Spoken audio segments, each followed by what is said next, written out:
ये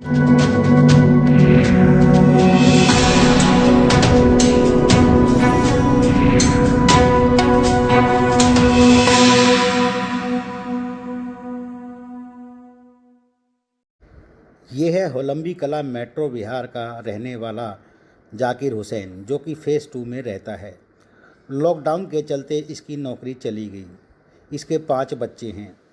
इसने बच्चों का पेट पालने के लिए सब्जी की रेहड़ी लगा ली, लेकिन इसको क्या पता था कि सब्जी की रेहड़ी लगाने का कहर इसके परिवार को इस तरह टूटेगा। हुआ यूँ, 28 तारीख की शाम को जब इसकी थोड़ी सी सब्जी बच गई तो वहीं बाज़ार में अपनी रेहड़ी रोककर उसे बेचने लगा। तभी नरेला इंडस्ट्री एरिया थाना के पुलिस के जवान वहां पहुंच गए और वहां खड़ी रेहड़ियों को साथ मारपीट करने लगे। कुछ तो भाग गए, लेकिन ये उनके हत्थे चढ़ गया। इसको इतनी बुरी तरह मारा कि इसका हाथ टूट गया।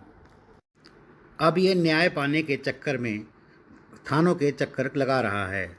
कभी नरेला इंडस्ट्री एरिया थाना तो कभी चौकी। वहाँ पर पुलिस वाले इसको गच्चा देकर भगा देते हैं। अब इसके साथ हुई मारपीट की सूचना डीसीपी गौरव शर्मा को दे दी गई है। अब देखने वाली बात होगी कि इसको न्याय मिलता है या पुलिस अपने ही महकमे की लोगों की मदद करेगी और गरीब और आम जनता की नहीं सुनेगी। असल न्यूज़ से प्रदीप उज्जैन की रिपोर्ट। नाम मेरा पप्पू है। तो पता क्या हुआ था 28 तारीख की शाम को? ये ऐसा था, इनके पास 2-4 गड्डी पालक की रह गई थी जी। तो ये गली से, जो सामने वाली गली है ना, मोटी वाली, वहाँ से निकल के ये इधर को आए। बोले भैया बाजारों में बेच वाले नहीं खड़े अंदर में, ठीक है तो गली में बेच लो। ये गली से बाहर निकले अपने छोटे वाले लड़के के देखने के लिए। मैं उसे बाजार में देखने गया था। वो बाजार में मुझे मिला ना, इतने में आके इन्हें मुश्किल थी। आपके सामने मार रहे थे? मेरे सामने भी मार रहे थे। और कौन लोग थे जिन्होंने इनको मारा था? वो पुलिस वाला है, क्या नाम है उसका? यशपाल है वो। लंबा था, तगड़ा था, पूरा था, वही मारपीट करता है।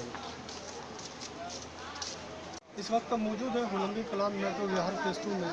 बीती 28 तारीख की शाम यहाँ पर एक रेहड़ी पर सब्जियां बेचने वाले शख्स जाकिर हुसैन के साथ दिल्ली पुलिस के एक जवान ने बदसलूकी और मारपीट की। मारपीट इस तरह की कि जाकिर हुसैन का हाथ टूट गया।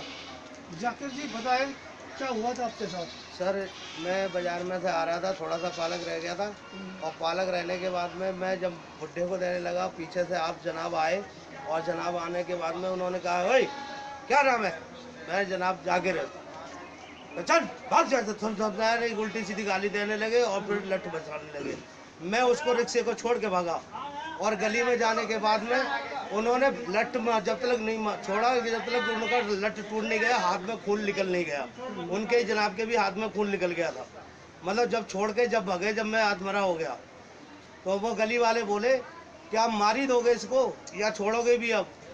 तो जब उनके हाथ में खून निकला तो ऐसे करते हुए ऐसे करके निकल गए।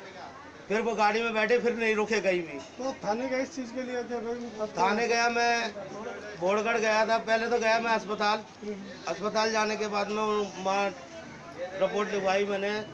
जो पुलिस वाले कर्मचारी थे वहाँ के, उनसे रिपोर्ट लिखवाई तो वहाँ पुलिस केस बना हुआ, ठीक है। उसके बाद में मेरे को रात को प्लास्टर नहीं चढ़ाया, मैं तकलीफ में था, थोड़ा इंजेक्शन लगा दिया उन्होंने। और इंजेक्शन लगाने के बाद में कहने लगे कल आन के प्लास्टर कर देंगे, कल आ जाना आप। कल फिर मैं गया तो वहाँ जान के मेरे को सुबह से बैठा ले जानकर मेरा 3-1:30 बजे प्लास्टर करा। प्लास्टर करने के बाद में मैं दवा लेके 3 बजे वहाँ से हॉस्पिटल से यहाँ आया। यहाँ से फिर मैं दोबारा फिर पैदल बोड़गढ़ गया कंप्लेंट लिखवाने के लिए। वहाँ पे एक कर्मचारी थे, बुढ़े से थे, वो बदतमीजी बोलने लगे। फिर मैंने कहा सर आप ये बताओ बदतमीजी क्यों बोल रहे हो? आपके केस लिखवाने मतलब पुलिस वालों को दर्ज करवाने आ रहे हैं, तो तुम बदतमीजी जो बोल रहे हो कि गलती तेरी होगी, ये होगा वो होगा। फिर मैं अंदर गया। अंदर जाने के जब वहाँ पे जो रिपोर्ट लिखते हैं, अंदर जान के उन्होंने ये बात कही कि आप गिर गए होगे। मैंने सर मैं गिरता तो मेरे ये भी लगती और इधर भी लगती, मैं चारों तरफ ऐसे गिरता फिरा था। हॉस्पिटल में एमएलसी काटी गई आपकी? हाँ, एमएलसी काटी गई थी।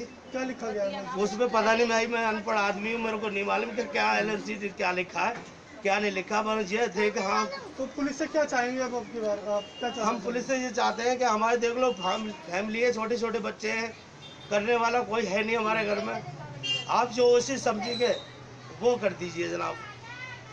हम कुछ नहीं चाहते, हम तो इतना ही चाहते हैं कि हमारा जो औसित है, जो हमारे मांग है, जो भी है, कुछ भी है, भूखे रह रहे हैं, कैसे भी रह रहे हैं, हमारा जो इलाज पूरा कर दो, हमें कुछ नहीं चाहिए किसी से। दिल्ली पुलिस जहां एक तरफ देवदूत का रूप रख कर आई है, लेकिन दिल्ली पुलिस के ही कुछ कर्मचारी अधिकारी दिल्ली पुलिस का नाम खराब कर रहे हैं। दिल्ली से असल न्यूज़ के लिए प्रदीप जैन की रिपोर्ट।